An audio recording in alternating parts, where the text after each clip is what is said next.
आज हम लोग पढ़ेंगे गॉस लॉ। ये बहुत ही इंपॉर्टेंट है। इससे हम लोग फिर से इलेक्ट्रिक फील्ड निकालना सीखेंगे। ये इजी वे है, इससे हम लोग आसान तरीके से निकाल सकते हैं इलेक्ट्रिक फील्ड भी। पर पहले समझते हैं कि गॉस लॉ क्या है। तो गॉस लॉ है this law based on electric flux, है ना, which gives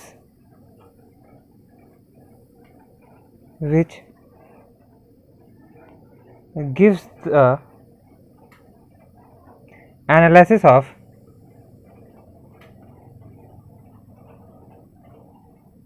इलेक्ट्रिक फ्लक्स, है ना, which gives the analysis of electric flux. ये बेस्ड है इलेक्ट्रिक फ्लक्स पे, और जो इलेक्ट्रिक फ्लक्स अभी जस्ट हम लोग पढ़ चुके हैं। और ये लॉ जो है इलेक्ट्रिक फ्लक्स के एनालिसिस ये देता है, एनालिसिस, है ना, इलेक्ट्रिक फ्लक्स का from A close surface, closed surface, ठीक है, and it's relation with the enclosed charge। कौन सा इनक्लोज चार्ज? उसी सरफेस का इनक्लोज चार्ज जो क्लोज सरफेस था, उसके अंदर जो चार्ज है उसके बीच का रिलेशन ये बताता है। कैसे बताता है देखो, कैसे डिराइव करेंगे। जैसे ये इलेक्ट्रिक फ्लक्स, तो कहेंगे the total electric flux, the total electric flux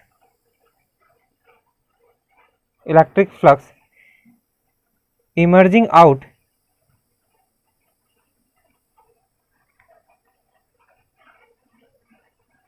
from a closed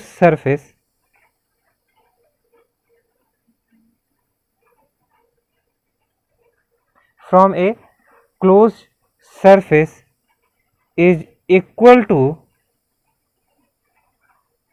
the ratio of sum of all the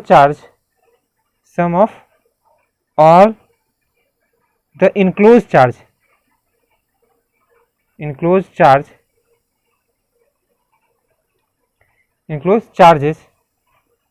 to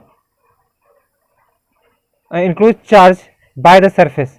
वो जो सरफेस होगा, जो हम क्लोज सरफेस की बात कर रहे हैं उससे, तो enclose charge by this surface, इस सरफेस से, to the constant epsilon naught. इससे डिराइव, ये रेशियो है किसका है? जितने भी क्लोज चार्ज होगा सरफेस के अंदर, जो ये चार्ज सरफेस है, क्लोज सरफेस से जो इलेक्ट्रिक फ्लक्स आउट होगा, बाहर निकलेगा, उसके अंदर जितना भी चार्ज होगा उसका sum to the epsilon naught. ये इसका रेशियो है, ratio of sum of all the charges to the epsilon naught. जैसे कि समझेंगे, मान लो कि कोई सरफेस है इस तरह, है ना, ऐसा कोई सरफेस है, और चार्ज है यहाँ Q1 minus Q2, Q3 minus Q4, ये Q5, ये Q6, ऐसा चार्ज है, ये सब यहाँ पे चार्ज प्लेस्ड। तो इस सरफेस से जो इलेक्ट्रिक फ्लक्स होगा टोटल, वो हम लोग जो निकालते थे, कैसे निकालते थे? जो पहले निकाल चुके हैं अभी। इलेक्ट्रिक फ्लक्स जो गॉस लॉ है उससे पहले निकालते थे। जैसे मान लो इलेक्ट्रिक फील्ड, यहाँ पे नेट इलेक्ट्रिक फील्ड ये प्लस ये माइनस, या कहीं दूसरे जगह पे, किसी भी एक जगह पे देखो, है ना, इलेक्ट्रिक फील्ड मान लो इधर जा रहा है, और एरिया वेक्टर मान लो इधर है, एंगल है थीटा। तो हम लोग जो टोटल इलेक्ट्रिक फ्लक्स निकालते थे पहले, total electric flux coming out from the surface, ये जो सरफेस है एस मान लो, ये सरफेस एस नहीं, कोई दूसरा सरफेस मान लो, जैसे कि एम सरफेस मान लो, सरफेस एम इज क्या हो जाता था? फाई एम मतलब flux through the M surface is equal to integration of E dot D S. ये टोटल इंटीग्रेशन ऑफ सरफेस का वो पूरा एरिया हो जाएगा डी एस, ये पूरा एम सरफेस का इंटीग्रेशन। पर यहाँ पे क्या कह रहा है कि sum of all the enclose charges by the surface, इस सरफेस के अंदर जितना भी इनक्लोज चार्ज है फ्लक्स, ये भी कह सकते हैं हम लोग, यहाँ पे फाई एम है तो कहेंगे समेशन ऑफ चार्जेस इनक्लोज जो है इनक्लोज्ड उसका सम बाय एप्सिलॉन नॉट, ये भी कह सकते हैं। और इनक्लोज चार्ज यहाँ पे कितना है Q3 माइनस Q4, ये माइनस है तो Q3 प्लस माइनस Q4 तो माइनस Q4 हो जाएगा बाय एप्सिलॉन नॉट। तो यहाँ पे Qm का वैल्यू जो वो कहेंगे Q3 minus Q4 bye epsilon not. इसका मतलब हो गया Q इनसाइड, टोटल जितना भी इनसाइड होगा सरफेस का बाय एप्सिलॉन नॉट, ये भी कह सकते Q इनसाइड, ये चार्ज इनसाइड है सरफेस के इनसाइड चार्ज, ठीक है, ये कहेंगे। और लास्ट क्लास में हम तुम लोग को ये बता रहे थे कि इलेक्ट्रिक फ्लक्स निकाले थे हम लोग इनफाइनाइट लेंथ सिलेंडर का। तो लास्ट लेक्चर में देखो इलेक्ट्रिक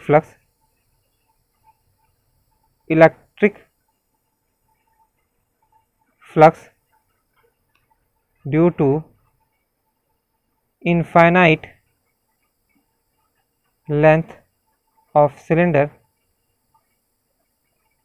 जब इनफाइनाइट लेंथ था तो जो ये सरफेस बनाए थे लेटरल सरफेस, लास्ट लेक्चर में तुम लोग जाके देख सकते हो, तो वहाँ पे हम कह रहे थे कि ये जब पढ़ेंगे हम लोग गॉस लॉ तो फिर उसमें देखेंगे कि इलेक्ट्रिक फ्लक्स क्यों आ रहा है Q in by epsilon not. तो देखो कहीं पे बीच में यहाँ पे चार्ज Q रखा हुआ था, तो लेटरल सरफेस के कारण तो ये इन्फिनिटी तक जाएगा ना, तो लगभग ये पूरा कवर है, इनक्लोज चार्ज यही हो गया।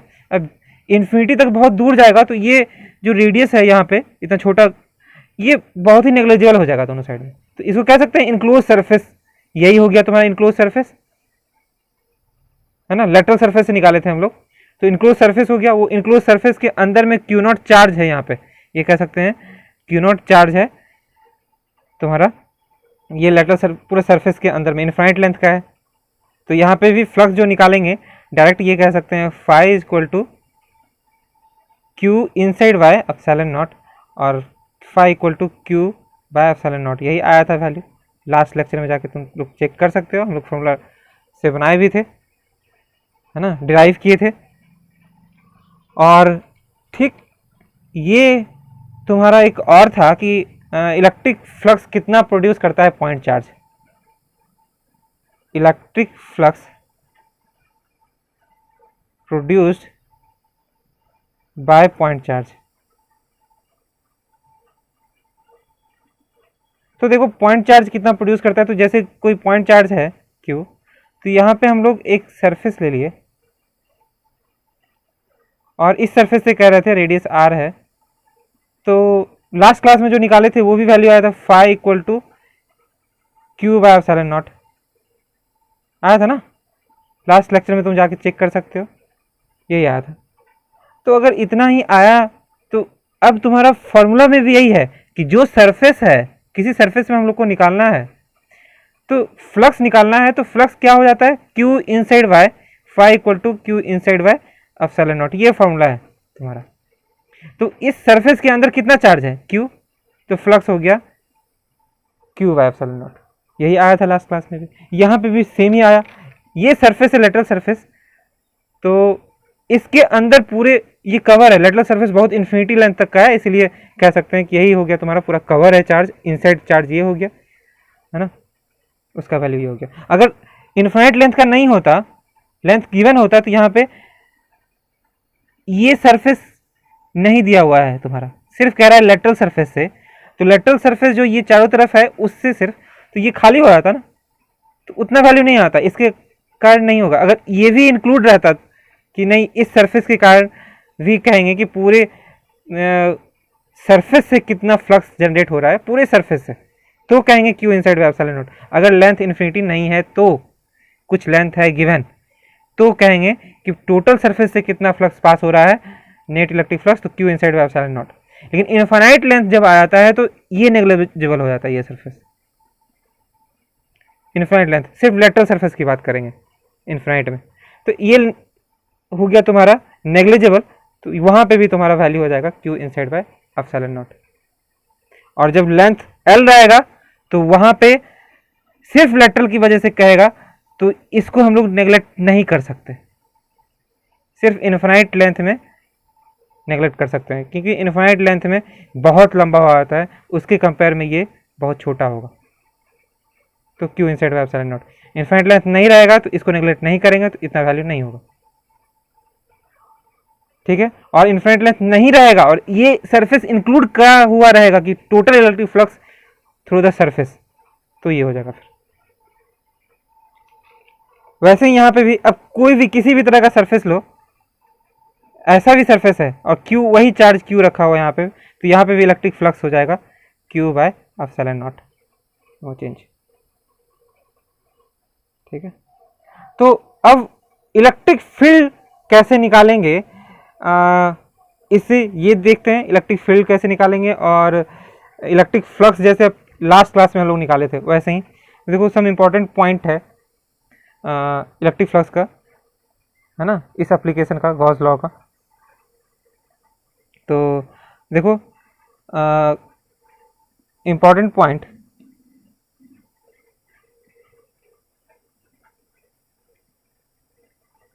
Point about Gauss law and its application, ठीक है, ये हो गया तुम्हारा। इसमें पहला लिखो कि for Gaussian surface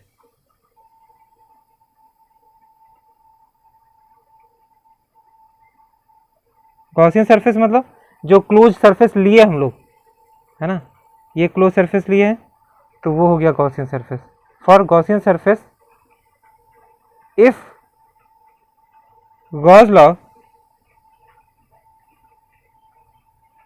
is applied,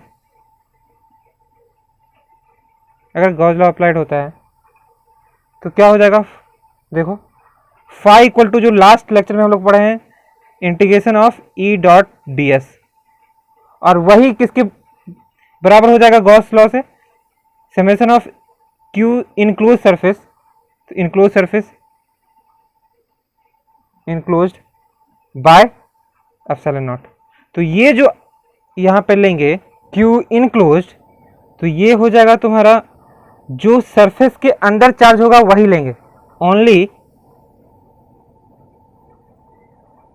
enclose charge,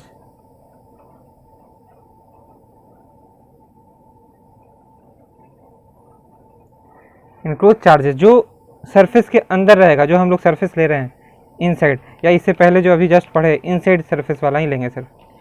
पर जो इलेक्ट्रिक फील्ड वहां पे निकलेगा वो पूरे सिस्टम ऑफ चार्ज के कारण निकलेगा। सिस्टम ऑफ चार्ज का मतलब ये कि जितने भी charge Q1 Q2 Q5 Q6 Q3 Q4 सब है, सब पूरे जो सिस्टम है वो सारे चार्ज के कारण निकलेगा तुम्हारा इलेक्ट्रिक फील्ड। तो ये जो इलेक्ट्रिक फील्ड या फिर जो लेंगे electric field due to all the charges of the system, ये हो जाएगा तुम्हारा, ठीक है। और फिर दूसरे पॉइंट में है इसमें कि using Gauss law,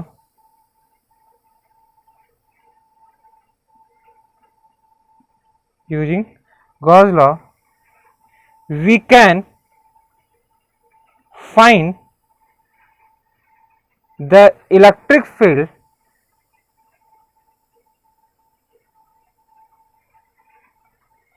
due to some symmetric charge configuration, symmetric charge configuration. Symmetric charge configuration ये हम लोग नेक्स्ट क्लास में पढ़ेंगे और इलेक्ट्रिक फील्ड निकालेंगे, ठीक है। तो रहने देते हैं आज के लिए इतना ही।